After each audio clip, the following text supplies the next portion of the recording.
শুধুমাত্র এই দোয়াটি একবার পড়েন, আল্লাহ তাআলা আপনার 90 বছরের গুনাহ মাফ করে দেবেন ইনশাআল্লাহ।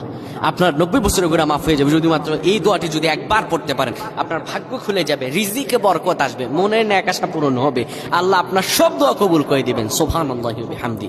এত ফজিলত, এই দোয়াটা আপনারা শেয়ার করে দিবেন। এই যুবকেরা, আমল না করেও সওয়াব পাবা। তোমার একটি শেয়ারে, একটা বাটনে প্রেস করে তুমি সওয়াব পেয়ে যাবা। কারণ তুমি আমল না করো, অন্য কেউ যদি তোমার শেয়ারের বদৌলতে আমল করে সওয়াব তুমি পেয়ে যাবা। নবীজির হাদিস।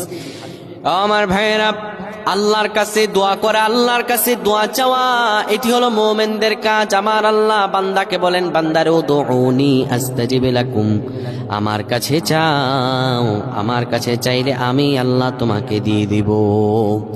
কেউ যদি একবারে দোয়াটি পড়তে পারে, দোয়াটি হলো রব্বি ইন্নী যালামতু নাফসি ফাগফিরলি।